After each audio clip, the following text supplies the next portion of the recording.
Most traders finish the week and just want to move on. They either celebrate the wins or beat themselves up over the losses, but they rarely stop to ask the deeper question: what did this week teach me about myself? If you're serious about trading as a profession, your weekly review isn't optional. It's the foundation of growth. Welcome back to Trader's Audio Edge. Today, we're closing out the week with one of the most important habits you can build: reviewing not just your trades, but your mindset. A professional doesn't measure the week by profit or loss alone. They measure it by how well they executed their edge, how they managed their emotions, and how consistently they followed the process they committed to. A strong weekly review forces you to face the truth without judgment.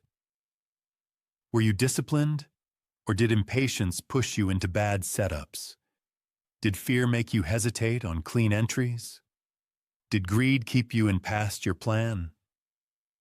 Every one of these patterns is an opportunity to improve. If you skip this reflection, you're blind to the very things holding you back.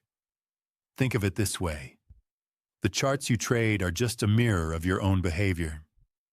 If you keep making the same mistakes, the market will keep reflecting them back to you. But if you take time at the end of the week to document your emotions, your triggers, and your reactions, you give yourself a chance to break the cycle. You transform random lessons into structured growth. The review isn't about beating yourself up. It's about becoming a scientist of your own process.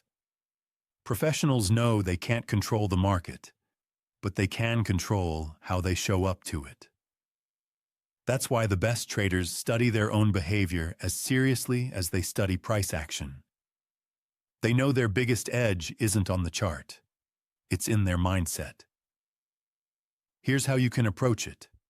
At the end of the week, write down 3 things you did well, 3 things you need to improve, and 1 clear adjustment you'll make next week. Keep it simple. This isn't about creating a novel. It's about creating accountability. Over time, these weekly reviews compound. Just like trading results stack up, so do mindset improvements, if you're consistent in tracking them. And here's the real payoff. When you build the habit of reviewing yourself, you no longer fear mistakes. You know you'll catch them, learn from them, and correct them.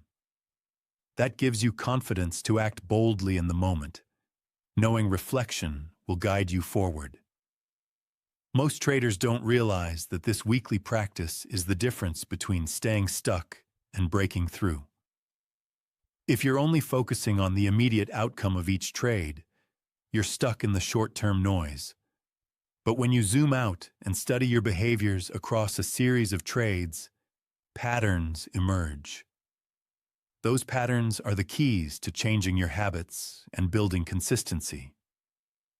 You might notice, for example, that your biggest losses always happen late in the week when fatigue sets in, or that you trade best after taking a break, but worst when you push through frustration.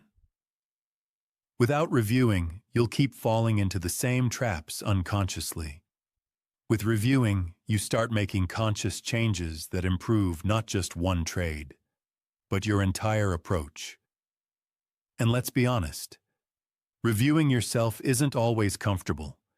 It forces you to confront weaknesses you'd rather ignore. But that discomfort is exactly why it works. Growth doesn't come from glossing over mistakes. It comes from shining a light on them. Professional traders are willing to face their flaws head-on because they know that's the path to mastery. So as you head into the weekend, give yourself the time to reflect. Treat your mindset with the same seriousness you treat your charts. Write it down, track it, and commit to 1 adjustment for next week. Review your week like a professional trader, and over time, you'll notice something powerful. Not just better results, but a calmer, more grounded version of yourself showing up to the market each day.